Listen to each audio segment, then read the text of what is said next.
this one work? Ah.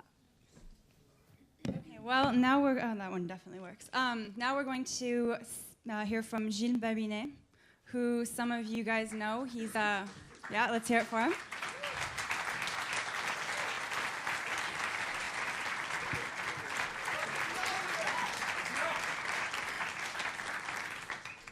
So, Gilles, have a seat, please. Gilles, as some of you may know, he's definitely one of the better-known serial entrepreneurs in France. He founded, for example, Musiway, which was bought by Microsoft, if I'm not mistaken, in 2006. Today, 2006. No? You mean Musiway? Yeah. Sold in 2006. Okay. And he's, today, I think you're working with how many companies? I'm kind of partner in 6 companies, but like with operational, not operational, but board member position in 3 out of these 6 companies. Okay, so you've definitely had a long, I mean, I think you started your first company when you were 22, which was just a few years ago, and you've definitely had some experience in entrepreneurship in France. How come, I mean, I kind of think of you as the opposite of someone like Loic, who, you know, the minute he had something successful here, he kind of picked up and went to the US. How come, what has kept you staying in France? Why are you still here? I mean, yeah, there's a good reason for me to stay in here.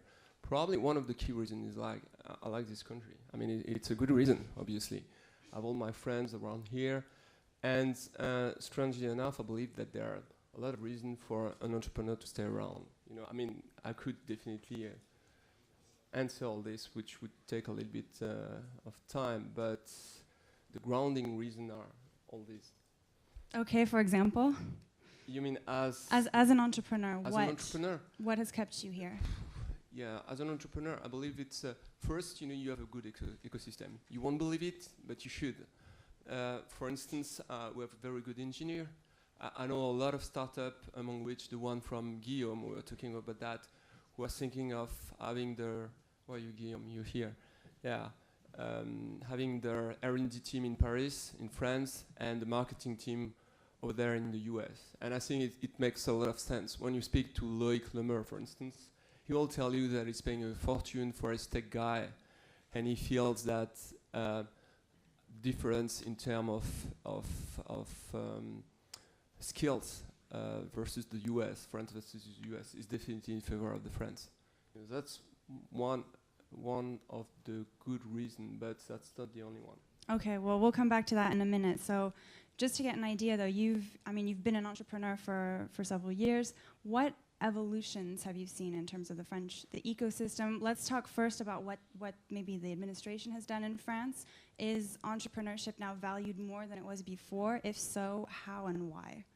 It's totally different. I can tell you that I started my first company like 21 years ago, 22 years ago. And actually by then, being a guy from ENA, National Administration School, the high-end administration school, was much better than being an entrepreneur. And today it's definitely, I would say, reversely, it's much better to be an entrepreneur. So that's the main difference. Entrepreneur is now a status in the air. I mean, the Bush said entrepreneur is not a French word. Is definitely wrong. First, because it's a French word, and secondly, because we have a lot of entrepreneurs now, and we're proud of it. And if you look at, for instance, HEC, the Haute École de Commerce. Thank you. Bienvenue, welcome. Which is probably the best high-end business school in France. Sorry, no, among the top, the second best. We love our sponsors. Shit. What was the question again?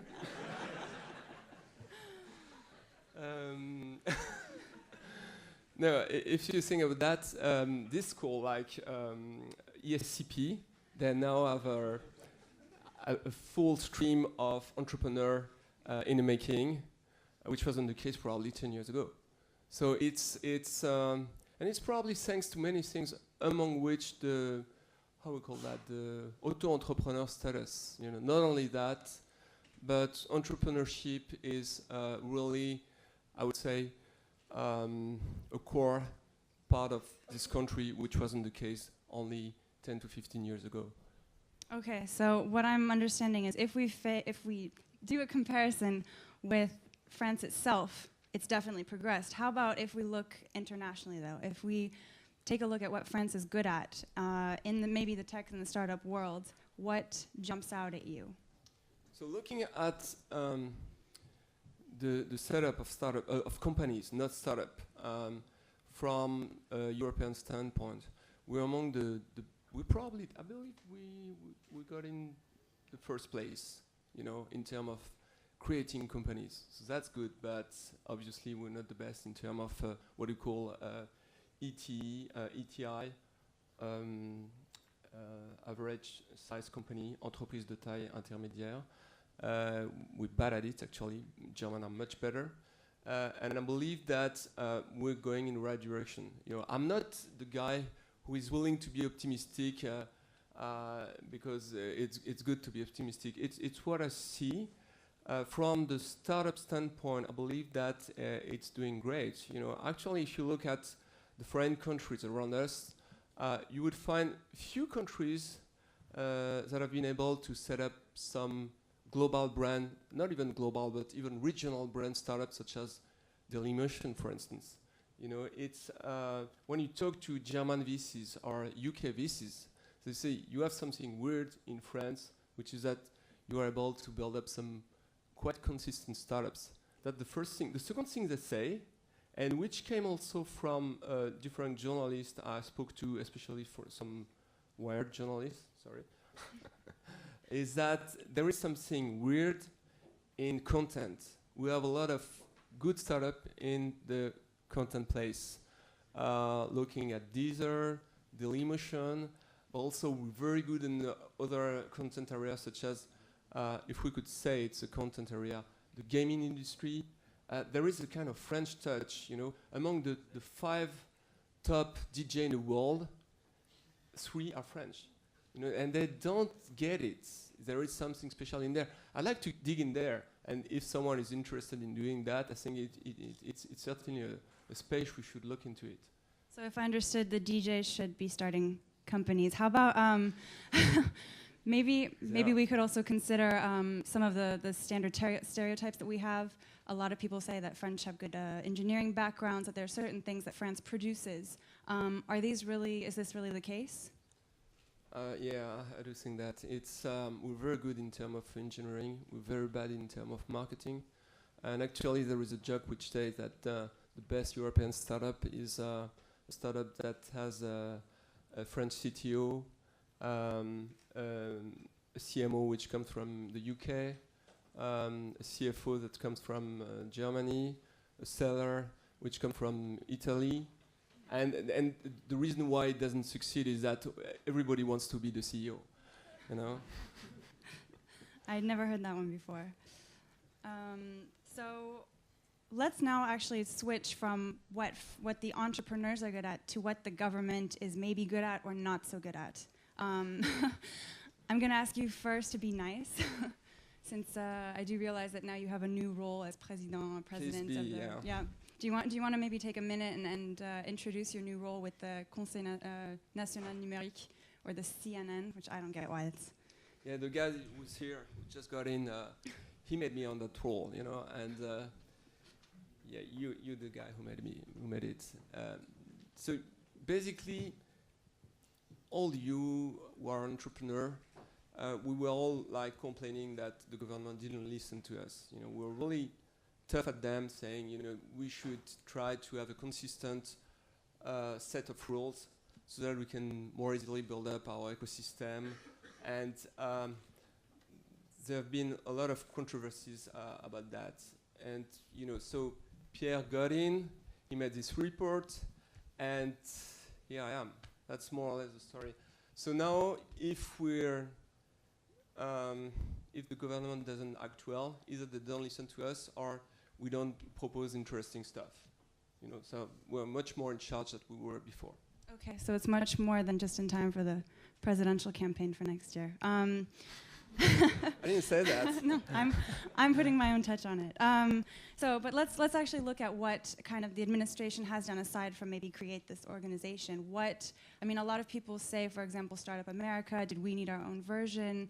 A lot of people say that it comes from the local ecosystem. What has been designed maybe fiscally or by the administration that is specifically for France and French entrepreneurs that has worked? It's interesting because if you compare the US and the France, you would definitely see that they are much more fiscal and incitative in France than in the US. For instance, just paying someone, if you want to give a good salary to, just taking a CTO, if you want a CTO in France, you would pay let's say an average of 100k euros, which will cost you 143k euros. Overall. Would you do that in the US? First, you would pay the guy $300k, and I would say, if you want to grounding good social security, it will cost you almost 400k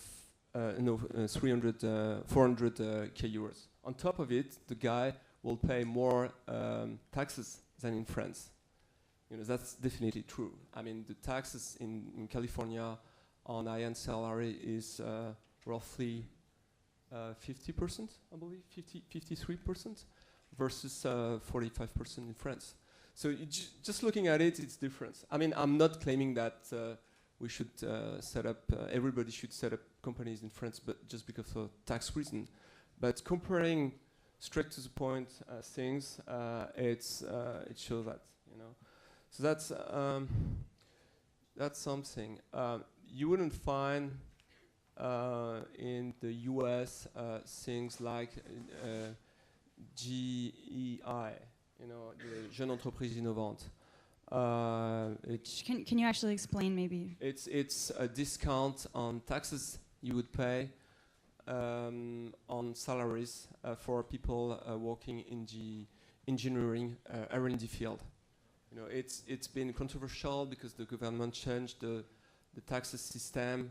A lot of people are complaining, but it's been created in first place. Okay, great. Well, so just continuing on that thing, there are a lot of things which are around the notion of innovation in France and so on. My personal belief, is that it needs to be probably more structured.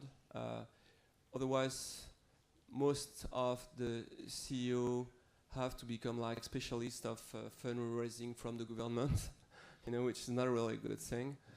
But it's probably also one of the reasons why I believe we can change things. I'm not the guy who's willing to ask the government to pour more money into the innovation stuff. Sorry for that. But what I would definitely like the government to do is to really have a guy who looks transversally so that we can set up an ecosystem which is interesting. I could talk about that for years, but I think that so far we've much more considered the car makers, some other industries like agriculture than the internet and the really what do we do actually. Okay, I think just to ask one last question about this before we go to questions. You wrote an article recently, it was after, I guess, it came out that the internet industry in France was responsible for over 700,000 jobs. If you could maybe give 3, pieces of advice to the administration or even to the community in the room to help develop this area in France and in Europe, what would you say are kind of 3 really key areas to look at? It's a shame because probably I get this question three times a day, and I can't remember the last time what I answered. That means that it changes every day. It's one thing I truly believe is that you should look beyond the France. You know, it's interesting to try from the very scratch to export your knowledge. It's bring you some external benchmarks, and you would tackle what is probably one of the big default of most of the French, which is to believe that the world is flat and that the boundaries of France are the limit of the world. You know, so that's something which I believe is definitely interesting to say. Something I believe which is also important is to invest in marketing. It's you know, the French, they believe that it's all about the product and that you need to develop the product, but sometimes you miss the direction. You know, so if you have, you know, I was very surprised at what at how do you call it? École Nationale des Télécommunications, like a month ago, and I had like 10 entrepreneurs presenting the project. And to each of them, I told them, tell me how much you spend in marketing. You know, they had the like 2-minute pitch, and no one spent any money in marketing. You know, and they told me the reason why we don't do that is that we're B2B. I said it's even worse. Okay, great. Well, I guess we have time now for a couple of questions. Does anybody want to kick it off for us?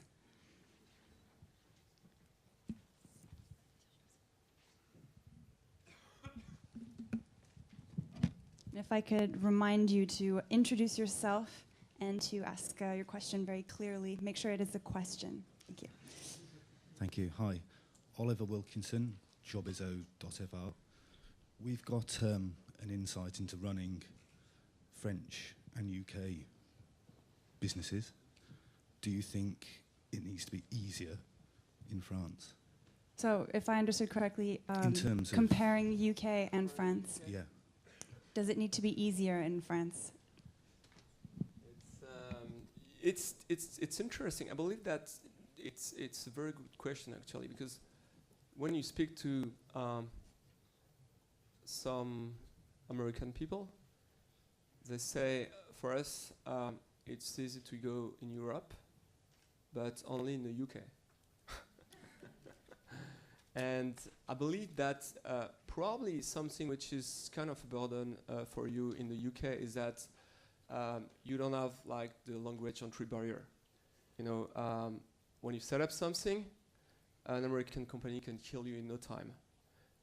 We have something which is an advantage and probably also a disadvantage, which is this funny, strange French language. You know, I think it makes kind of an interesting difference because they don't really see it when you launch it, you know, because they can't really go into the detail of your business model because they don't read French, you know, and in some way it may protect you for a while until you export your stuff, you know, from being a French company. And I think, you know, at first I thought that's stupid. I mean, it's just a matter of language. But I just noticed that a lot of people told me that, and I think it makes a difference. So that's from the anecdotal standpoint. I think something which is certainly a big difference is that in the UK, you have a very strong business angel ecosystem, you know, which actually we don't have in here. It's like, in terms of funding difference, it's like 1 to 100, you know, it's 100 more in terms of value important than in France. And there are certainly a lot of additional differences. Another thing which I believe is extremely important, you have a good university spin-off system. You know, in here, working with the university is a strong hassle. You know, it's almost impossible. I've been trying it for a while. Okay, so we have time for one more question from the room. If you can introduce yourself and state your question.